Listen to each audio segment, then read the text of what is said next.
A carne como alimento. O regime indicado ao homem, no princípio, não compreendia alimento animal.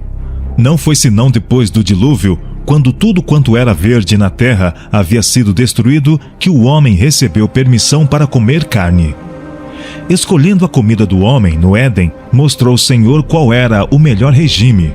Na escolha feita para Israel, ensinou ele a mesma lição. Tirou os israelitas do Egito e empreendeu a educá-los, a fim de serem um povo para sua possessão própria. Desejava, por intermédio deles, abençoar e ensinar o mundo inteiro.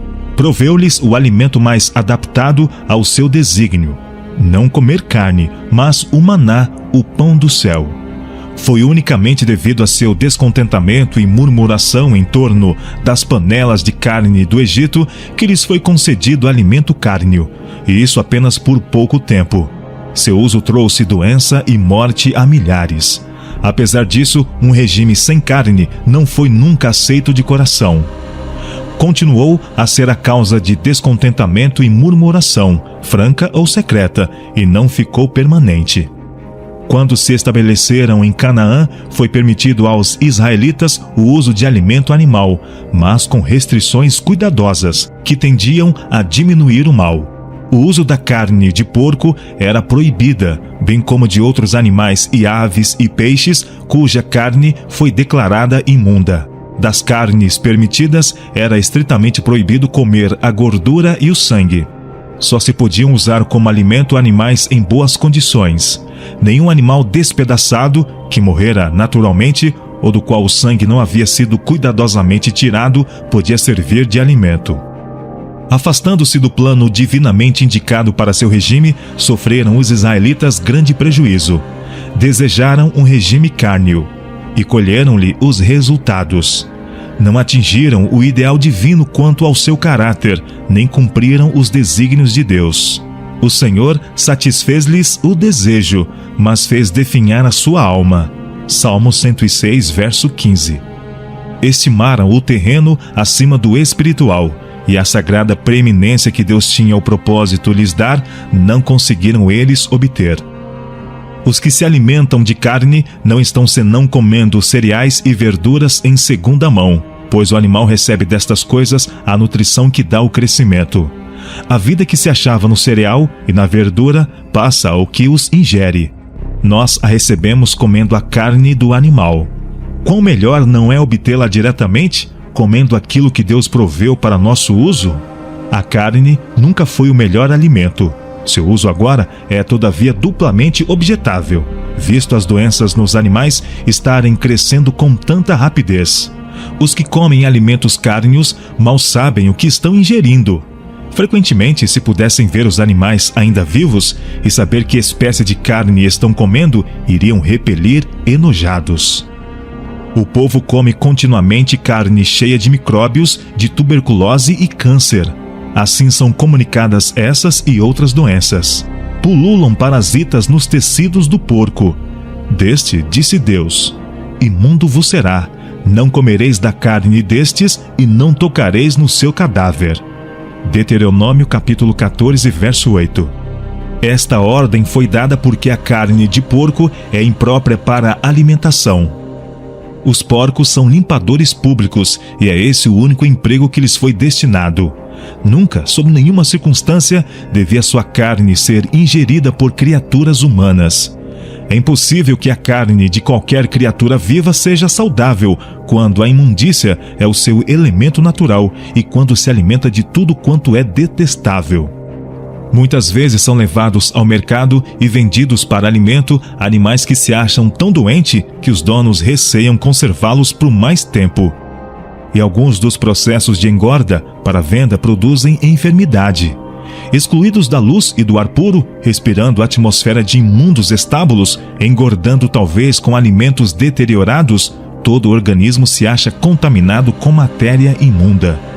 Os animais são muitas vezes transportados a longas distâncias e sujeitos a grandes sofrimentos para chegar ao mercado. Tirados dos verdes pastos e viajando por fatigantes quilômetros sobre cálidos e poentos caminhos, ou aglomerados em carros sujos, febris e exaustos, muitas vezes privados por muitas horas de alimento e água, as pobres criaturas são conduzidas para a morte, a fim de que seres humanos se banqueteiem com seu cadáver. Em muitos lugares, os peixes ficam tão contaminados com a sujeira de que se nutrem que se tornam causa de doenças. Isso se verifica especialmente onde o peixe está em contato com os esgotos de grandes cidades. Peixes que se alimentam dessas matérias podem passar a grandes distâncias, sendo apanhados em lugares em que as águas são puras e boas, de modo que, ao serem usados como alimento, ocasionam doença e morte naqueles que nada suspeitam do perigo. Os efeitos do regime cárneo podem não ser imediatamente experimentados. Isto, porém, não é nenhuma prova de que não seja nocivo. A poucas pessoas se pode fazer ver que é a carne que ingerem o que lhes tem envenenado o sangue e ocasionado sofrimentos. Muitos morrem de doenças inteiramente devidas ao uso da carne, ao passo que a verdadeira causa não é suspeitada nem por eles, nem pelos outros. Os males morais do regime cárneo não são menos assinalados do que os físicos. A comida de carne é prejudicial à saúde, e seja o que for que afete ao corpo, tem seu efeito correspondente na mente e na alma. Pensai na crueldade que o regime cárneo envolve para com os animais, e seus efeitos sobre os que a infligem e nos que a observam. Como isso destrói a ternura com que devemos considerar as criaturas de Deus. A inteligência apresentada por muitos mudos animais chega tão perto da inteligência humana que é um mistério. Os animais veem e ouvem, amam, temem e sofrem. Eles se servem dos seus órgãos muito mais fielmente do que muitos seres humanos dos seus. Manifestam simpatia e ternura para com seus companheiros de sofrimento. Muitos animais mostram pelos que deles cuidam uma afeição muito superior à que é manifestada por alguns membros da raça humana. Criam para com os homens apegos que se não rompem, senão à custa de grandes sofrimentos de sua parte. Que homem, dotado de um coração humano, havendo já cuidado de animais domésticos, poderia fitá-los nos olhos tão cheios de confiança e afeição e entregá-los voluntariamente à faca do açougueiro? Como lhes poderia devorar a carne como um delicioso bocado? É um erro supor que a força muscular depende do uso de alimento animal. As necessidades do organismo podem ser melhor supridas e mais vigorosa saúde se pode desfrutar deixando de usá-lo. Os cereais, com frutas, nozes e verduras, contêm todas as propriedades nutritivas necessárias a formar um bom sangue. Estes elementos não são tão bem ou tão plenamente supridos pelo regime cárneo. Houvesse o uso da carne sido essencial à saúde e à força, e o alimento animal haveria sido incluído no regime do homem desde o princípio. Quando se deixa o uso da carne, há muitas vezes uma sensação de fraqueza, uma falta de vigor. Muitos alegam isso como prova de que a carne é essencial, mas é devido ser o alimento desta espécie estimulante, a deixar o sangue febril e os nervos estimulados, que assim se lhe sente a falta.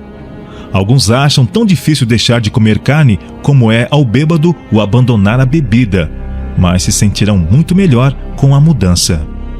Quando se abandona a carne, deve substituí-la com uma variedade de cereais, nozes, verduras e frutas, os quais serão a um tempo nutritivos e apetitosos. Isso se necessita especialmente no caso de pessoas fracas ou carregadas de contínuo labor. Em alguns países em que é comum a pobreza, é a carne o alimento mais barato. Sob estas circunstâncias, a mudança se efetuará sob maiores dificuldades. Pode, no entanto, ser operada. Devemos, porém, considerar a situação do povo e o poder de um hábito de toda a vida, sendo cautelosos em não insistir indevidamente, mesmo quanto a ideias justas. Ninguém deve ser solicitado a fazer abruptamente a mudança. O lugar da carne deve ser preenchido com alimento são e pouco dispendioso. A esse respeito, muito depende da cozinheira. Com cuidado e habilidade se podem preparar pratos que sejam, ao mesmo tempo, nutritivos e saborosos, substituindo em grande parte o alimento cárneo. Em todos os casos, educai a consciência, aliciai a vontade, supri alimento bom, saudável, e a mudança se efetuará rapidamente, desaparecendo em breve a necessidade de carne. Não é o tempo de todos dispensarem a carne da alimentação?